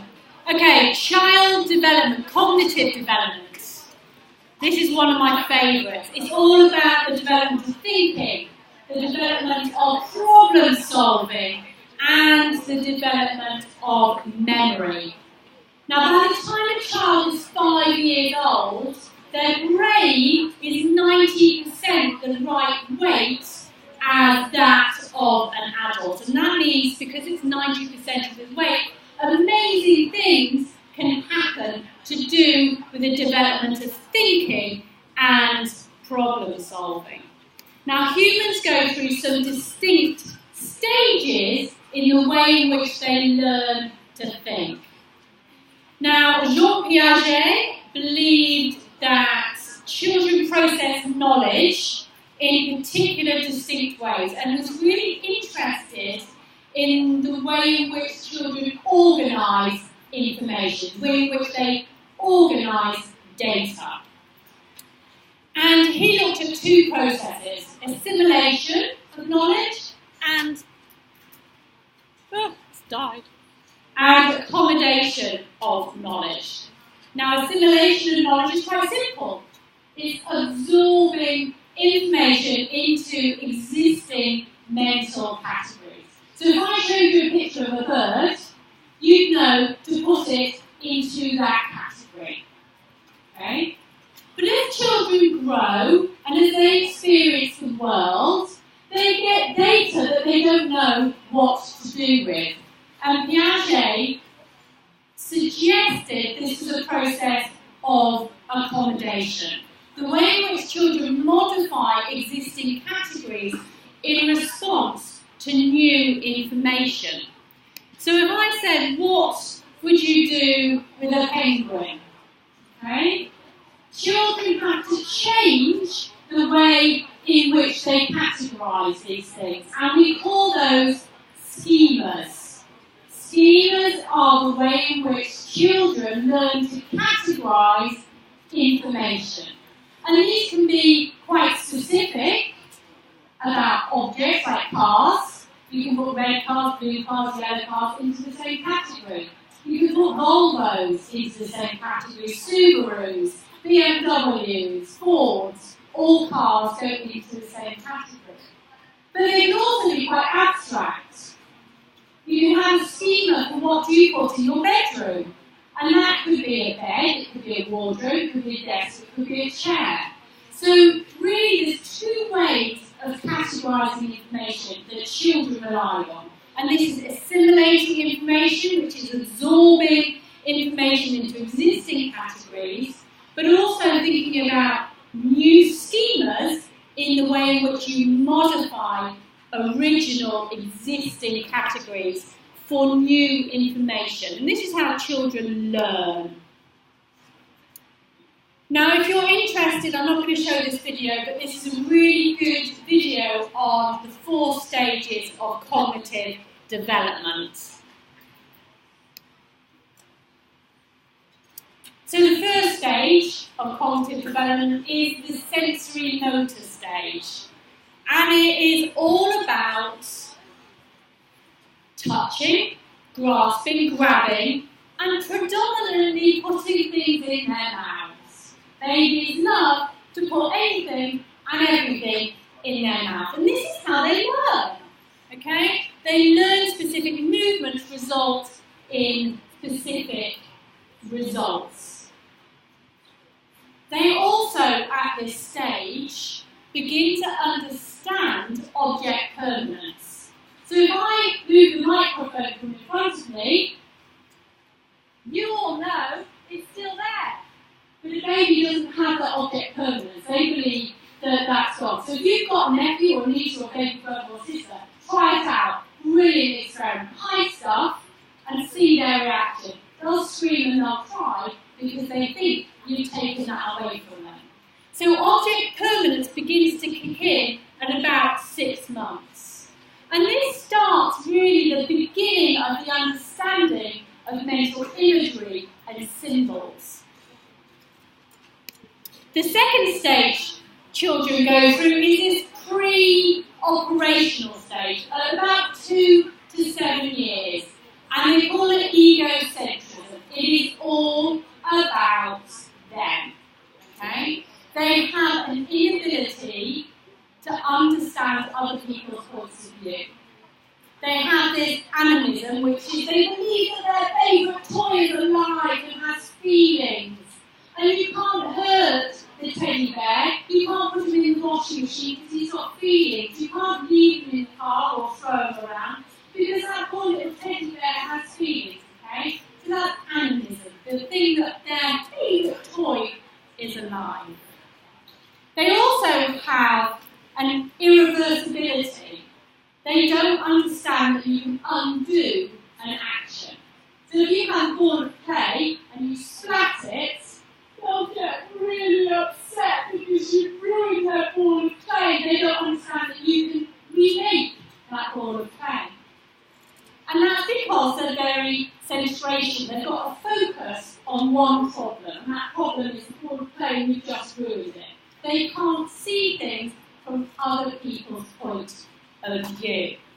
And the last category in this is conservation. Now, if I said to you, pot A and pot B are the same, and they both hold 500 millilitres, pot C is not the same, but it still holds 500 millilitres, can I call pot B as pot C?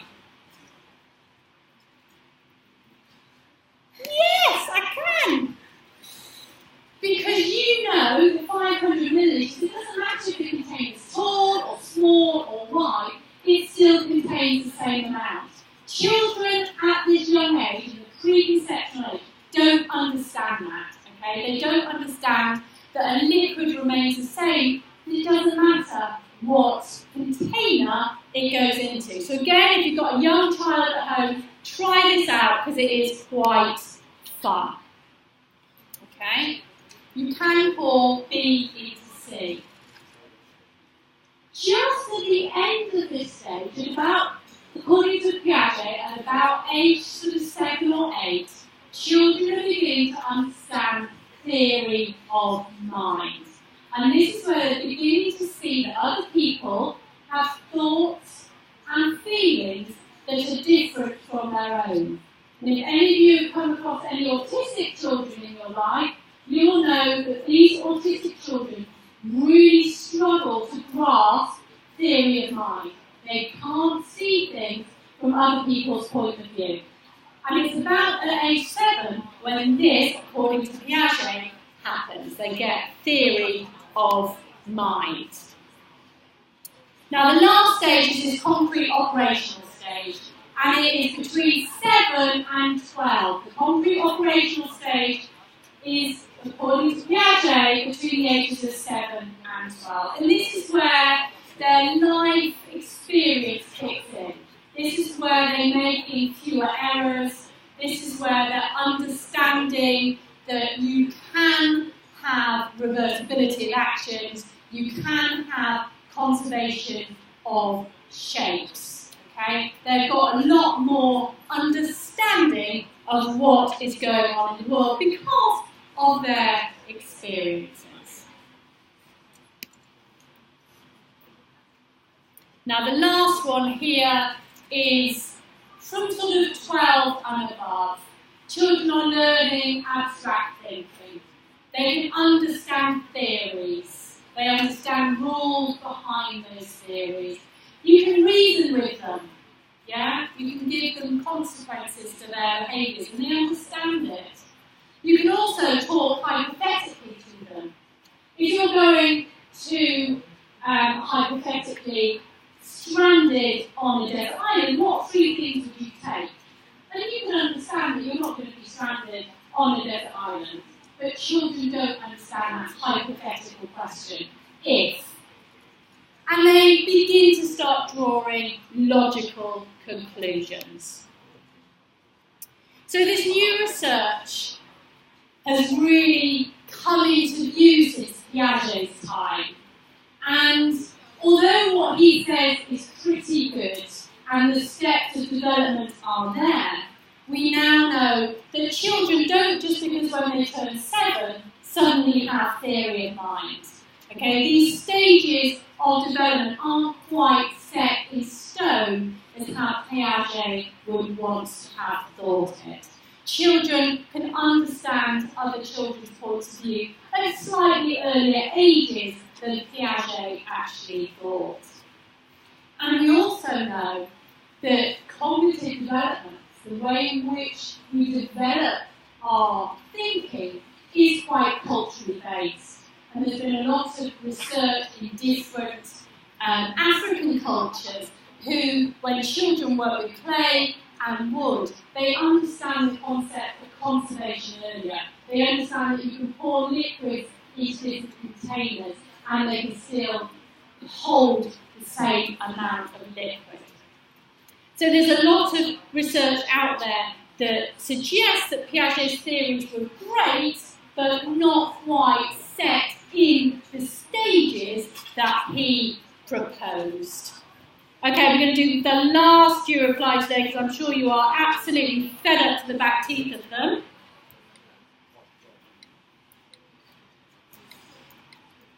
Very quickly then, it should be quite an easy one. At what stage will children recognise that two clay balls on the right have the same amount of clay as the two balls on the left? At what age?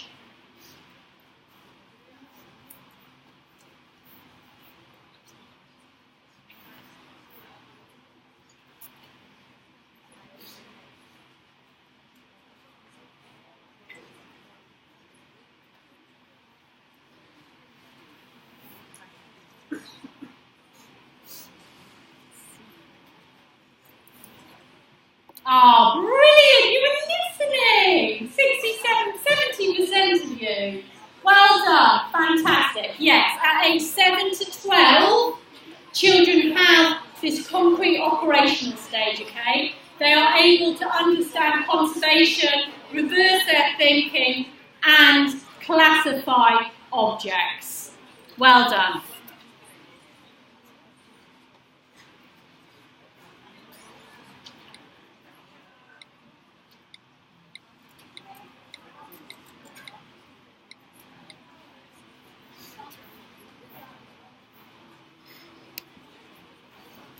Okay, they're the stages. So the first stage is this pre-sensory motor stage, the second stage is this pre-operational stage, the third is this 7 to 12-year-olds, so they have this concrete operational stage, and then on to sort of 12 years old and into adulthood, which is the formal operational stage. So the different, not necessarily perfect stages, but that combination again between the continuity of development and the stages is not quite as clear-cut as Jean Piaget once believed. Now we're going to look at psychosocial development, and this is identifying our personality and our relationships as well as our self-concept. Now personality and genes and the environment pay particular importance to our culture as well. The interactions between our culture and our environment. Now, good old Erikson was a firm believer in Freud and his psychoanalytical mind on human development, and he emphasised this social, cultural interaction. Now, whereas Freud was very much an id psychologist, he believed in the selfishness of personality, Erikson was more of an ego person. He believed more in the reality side of personality development. And he emphasised the role of our culture and society and the conflict that took place with the ego. Now, he identified 8 stages of psychosocial development that spanned the entire lifespan, and that at each stage an emotional crisis must happen for us to normally develop. So this is it, his stages of increased complexity as you got older, and during each stage a person must experience a crisis which could have a positive or a negative outcome on your personality. So from birth, you had to trust or mistrust your caregiver in order to learn how to feed yourself.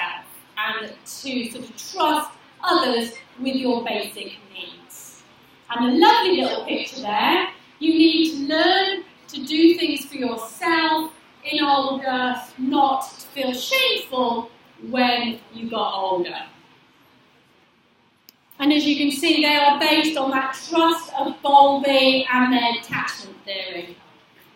Moving on, you can see that by the time you get to your age, you are needed to have sort of the crossroads of childhood and maturity. You need to establish your own social identity. And failure to do this would result in confusion of the role as an adult. And if you're interested, there's a lovely video you can look at there. By the time you get to my age, it's all about achieving love and companionship with other people, feelings of loneliness and isolation if I fail at this and have a crisis.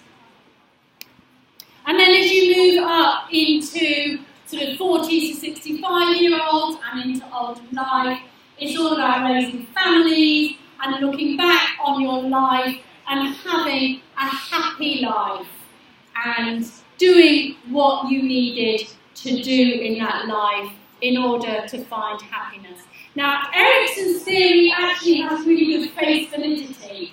It's measuring what he wanted it to measure. And many people find that they can actually relate to his theories and the various stages that people go through in life. However, Erikson is quite vague on the causes of the conflicts and the problems that people have as the crisis and how they can actually go through the crisis and learn to sort of develop and move on to the next stage and resolve these crises. The theory does not have a universal mechanism for crisis resolution, but it does have good face validity, and that it is measuring psychosocial development through life. Okay, we've probably got about 10 more minutes left, so hang on in there. We're going to go through our moral development, maybe a little bit longer. Moral development is all about teenagers' understanding of right and wrong and how we develop this as we get older. Work on moral development is all based on people's reactions to stories and their moral dilemmas. Now we're going to try one now. We're going to get you to watch this video, and I want you to think about which one of the three choices you would make in this dilemma.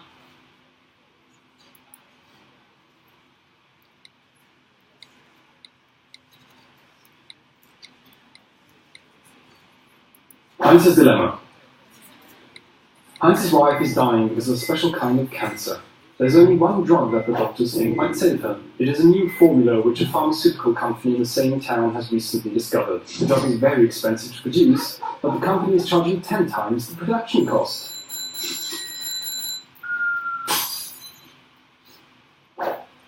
Heinz goes to everyone he knows to borrow money, but he can only collect half of what the drug costs.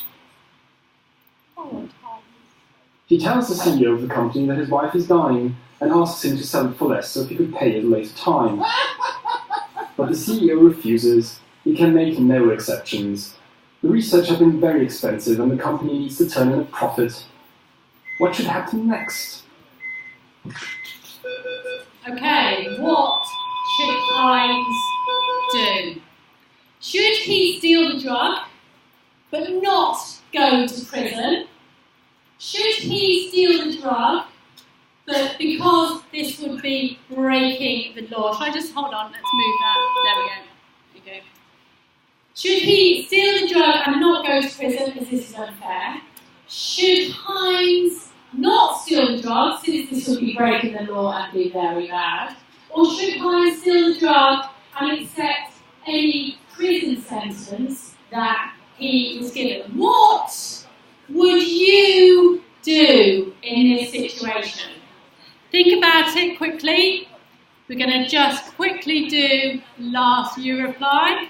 What would you do in this situation?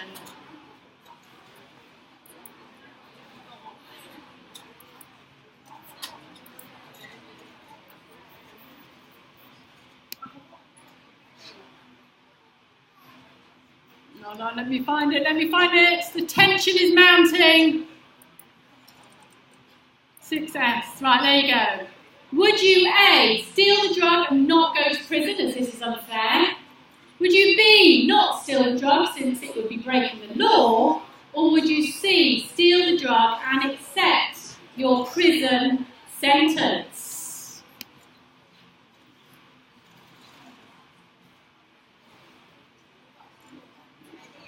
What would you do in this situation?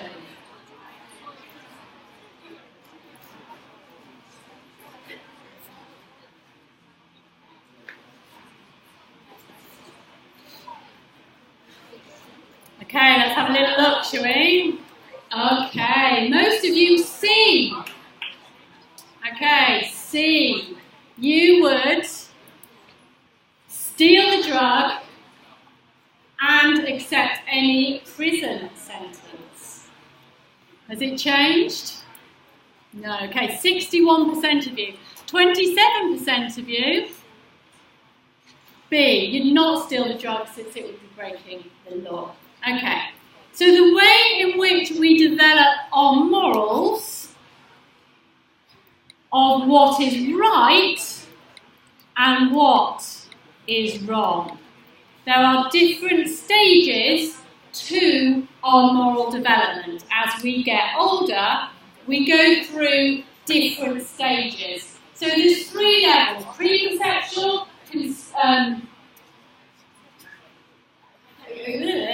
3 moral levels, and within each level there are 2 stages, okay? And children's ability to understand right from wrong is attached to their cognitive development. So if we move on to the first stage, this is the preconceptional stage. So how many of you would not steal the drug as this would be breaking the law? This is the stage that you are in. If you would not steal the drug because it would be breaking the law, you are in this pre-conventional morality. Stage 1 is about being good because you won't get punished. If you've done something wrong, then you really should be punished for it. Okay? If you're naughty, you should be punished for it. And stage 2 of this is all about naive hedonism, okay? About the desire for rewards. And it's quite satisfying with your own personal objectives, your own beliefs. If we move on to level 2, this is the conventional morality. So who of you stole the drug but didn't want to go to prison? Okay, this is the stage that you were in. If you stole the drug but didn't go to prison, you were in the conventional morality. And this is about conforming to stereotypes, being good or being a good girl or being a good boy. Your moral behaviour is used to please others, to help, or to be approved by others. You are conforming to existing stereotypes. And then stage 4 is about doing your duty and showing your respect for authority. Belief about the rules and the laws, maintaining social order, and that is worth preserving. The last stage. So, how many of you are in the post-conventional stage of morality? Who stole the drug but believed they shouldn't get punished for it? If you stole the drug and believe you shouldn't get punished for it, you're in this post-conventional morality, okay? The highest level of moral reasoning. And this is about being rational in your understanding of morality. morality. And actually your principles, your personal principles, take control. You are defensive of what's right and wrong based on your ethical principles, okay? Your consciousness. So children grow and develop different cases of morality as you get older. However, these hypothetical questions and your answers to them can be very different in reality. When you're faced with an actual problem, what you would do may be very different than what you would say you would do in research. Now, we haven't got time to watch this video, so I'm going to move on to the adolescent brain from your 20s onwards. We're going to actually start with adolescence, and that's not from the 20s onwards. It's a period of development that you should all know about. You're all medically minded about puberty. Okay? The onset of puberty depends on your genetics and your environmental factors. But what's interesting, or what the psychologists like to look at, is what happens if you're early in that particular stage of life. Boys seem to have a more positive view of themselves, whereas girls seem to have a more negative view of themselves. Boys are more likely to be antisocial, to drink alcohol, to do drugs and to break the law, whereas girls are more likely to fight with their parents and drop out of school. So adolescence is a real time of confusion for some individuals. And that's because there is an awful lot going on in the brain. And we can really understand the brain now because of advancements in the medical world and MRI scans. We can see that there is a real increase in the myelation, and we'll talk about next week when we talk about biology and the brain, in which the neurons are coated with this myelin sheath. And the more they are coated, the faster the connections happen. And we also know this is a time of synaptic pruning, where if you're not using the connections, you're not using those neural networks, they get discarded. And we know through brain imaging that it is this prefrontal cortex which is the last part of the brain to mature. And this can have profound effects on your guys' executive functioning. And executive functioning is all about your planning and your control. So it's not your fault that you can't plan, and it's not your fault that maybe you are more likely to participate in risky behaviours during adolescence. It's all about sex, drugs and rock and roll because your brain hasn't quite formed those neural networks to be quite as fast. And this has a particular impact on children who have ADHD because they are even more impulsive than average teenagers. And if average teenagers haven't got the development yet in their prefrontal cortex, children with ADHD are really struggling at this time. And we can see this in brain scans, that this prefrontal cortex hasn't quite developed yet. There's some brilliant research that was done a good 10 years ago looking at peer influences in risky behaviour. Now, we looked last week about the development of personality and the interaction of the environment and our peers. And you can see here that adolescents are far more likely to take risky behaviours when they are with their friends than when they are on their own. And the older adults don't seem to be taking risky behaviours at all. And this is again because of the development of the brain and this prefrontal cortex. Again, you can see here that when you're turning sort of 18 onwards, you can compare adolescents that are more emotionally controlled. These children are more confident confident, they're less dependent, and they're a lot less angry as they go into adulthood. And then you can see the middle ages, 35 to 65, they're really beginning to calm down, their time of wellness, of good health, of productivity. Okay, last few slides before we finish. Old age.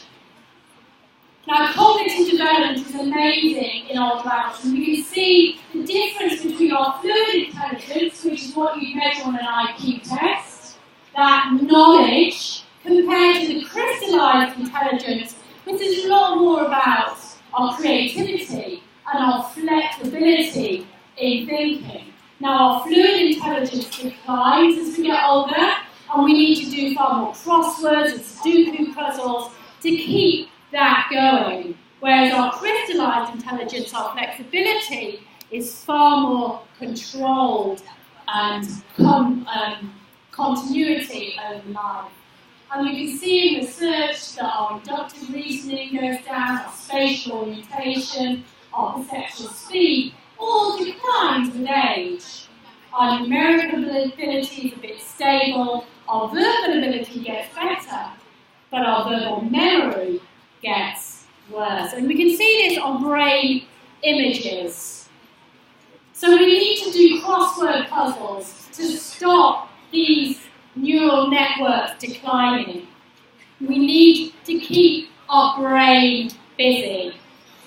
And there's some amazing research that has just literally been published in January on Alzheimer's disease in mice. And they have found a diabetic drug that can actually reverse memory loss in mice who have Alzheimer's disease.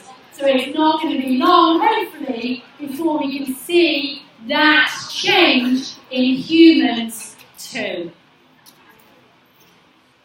So very lastly, you've done incredibly well today. It's been a very, very long lecture. Hopefully, by the end of today, you've learned and understood why developmental psychologists have regarded as both continuity, this continuum, and changes in development, and also these stages of development too. You can appreciate the emotional development is strongly tied with your personality, your culture, and your environment. You can understand the generalized progression of cognitive development with Piaget's stages, as well as the limitations of his stages. And then just be aware of the challenges in the psychosocial and moral development with Erikson and Kohlberg and others. Okay, well done. I will see you next week. Thank you for listening. It was a hard one. And I really, really do apologise about UReply. I will definitely change the wording for that. My apologies. Just remember that the practice quizzes are there if you want them. You don't need to do them this week. They are not counted.